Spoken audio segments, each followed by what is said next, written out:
Hi everybody, welcome to Carbon's DIY Garage. This is my 2014 2.4 liter Chrysler 200, and this Chrysler needs a new battery. It's not fully dead, it didn't leave us stranded in a parking lot, but it tested pretty weak. So we're gonna go ahead and replace it. And the reason I really wanna do this before it leaves us stranded is because there is no battery up here. It's actually way down here behind the bumper, and it's not that easy to replace.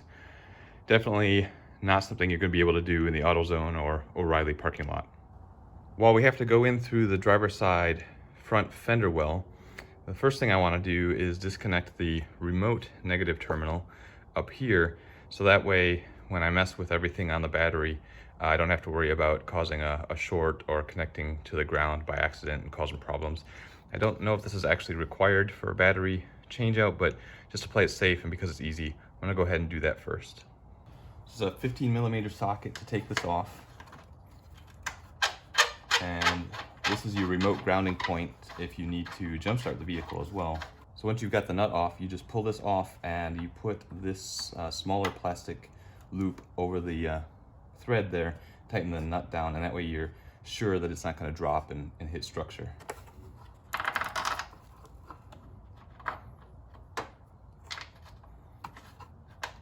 There we go. Now the vehicle electrical is disconnected, we can go ahead and start going after the battery.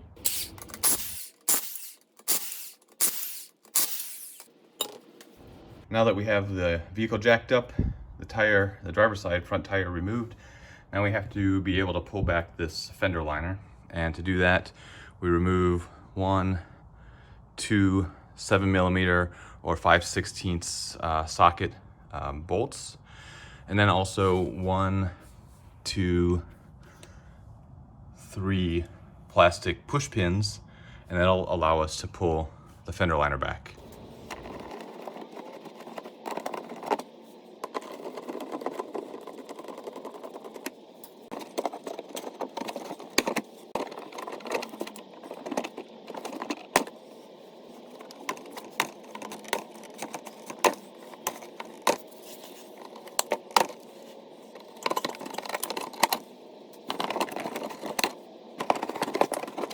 For most vehicles, you should have a third bolt here as well that's holding the bumper in place, I believe, or maybe also connecting the fender liner. So you probably have to remove this third one as well. I don't have it.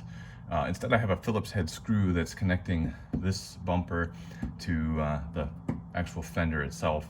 I may end up removing this just so that I can pull the bumper out a little bit.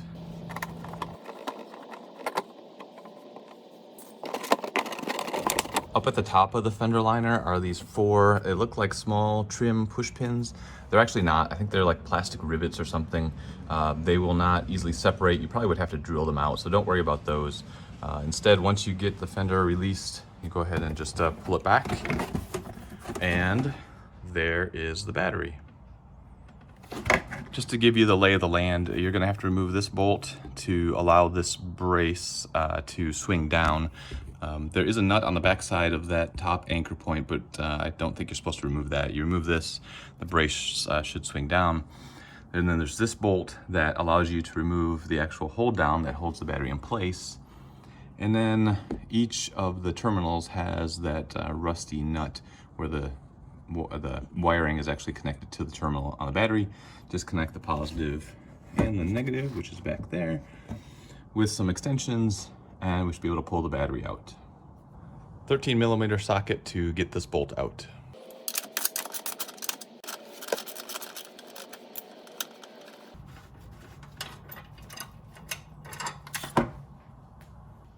$13mm socket on this bolt as well.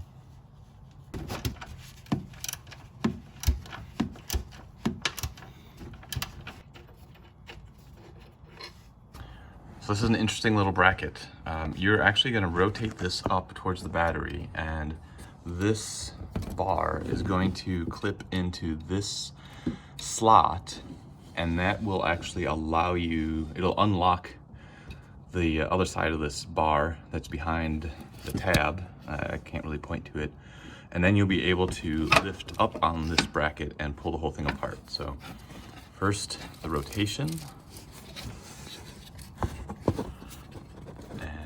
clip like that, and then lift this up and you can pull it out.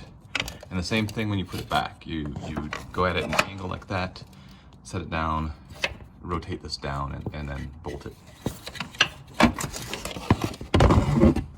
Now that clamp is out of the way, we can go ahead and actually disconnect the battery cables from the battery.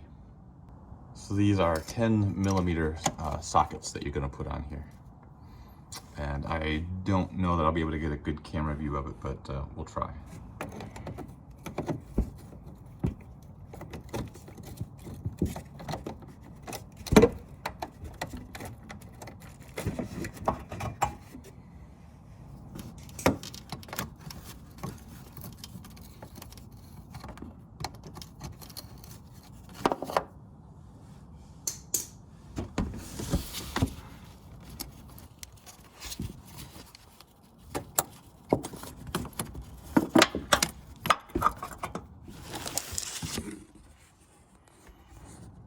All right, now that both positive and negative terminals are disconnected, we can go ahead and pull the battery out, in theory anyway.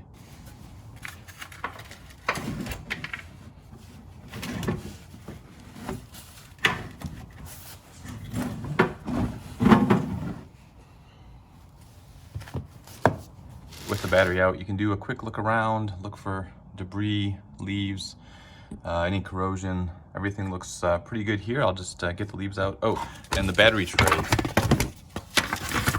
you can just pull that out. It's really easy. Get underneath there and clean it all out, and then we'll put the new battery in.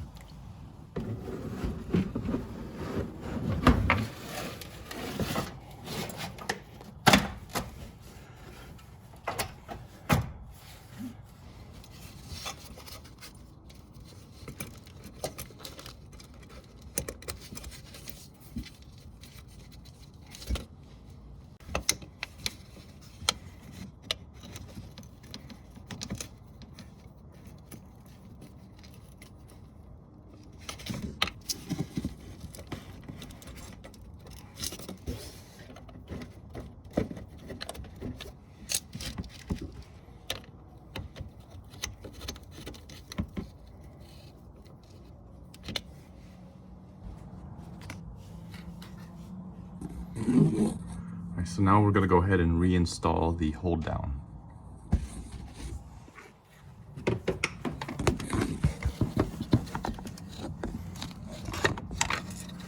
So up at an angle.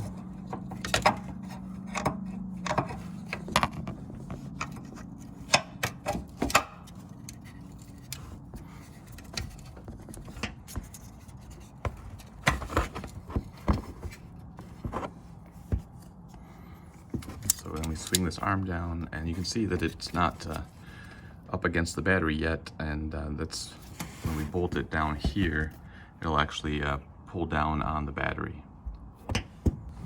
All right, with the hold down firmly bolted in place, I don't have a torque value for you. Just get it good and tight, you know, but don't strip anything out, of course.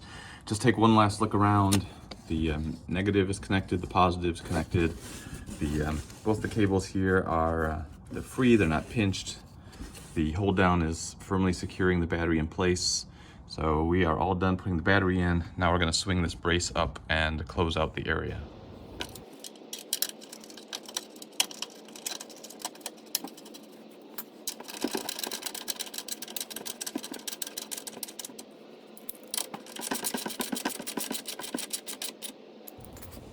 Now we'll put the fender liner back in place.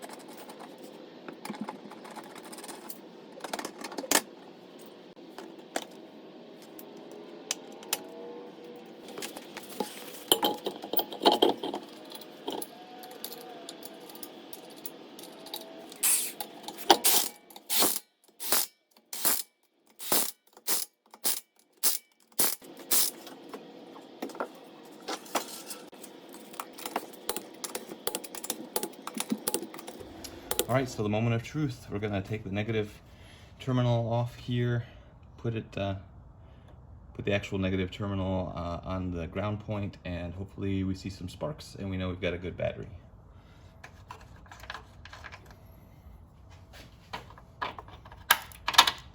There we go.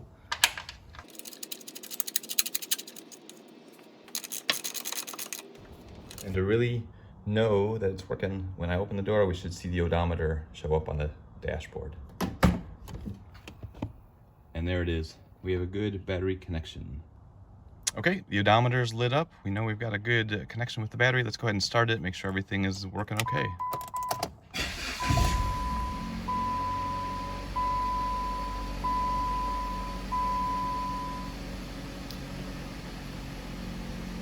And it looks like we're in good shape. So that is about an hour's worth of work to replace that battery. That's with taking the video for you guys. So maybe 45 minutes to do this job in the garage. Now I've got to take the battery back and recover the core, but you definitely don't want to be stranded needing to replace the battery in a parking lot, because really I don't know how you could do it unless you carry all these tools with you all the time. Hope this video has been helpful. If you like it, give it a thumbs up. Comments or questions in the comments. I know this battery replacement will apply to a whole bunch of different vehicles, not just the Chrysler 200, so hopefully it's helpful to some of you. If you subscribe to the channel, you'll get to see a lot more content to come on this Chrysler 200 and some of the other vehicles in the garage as well.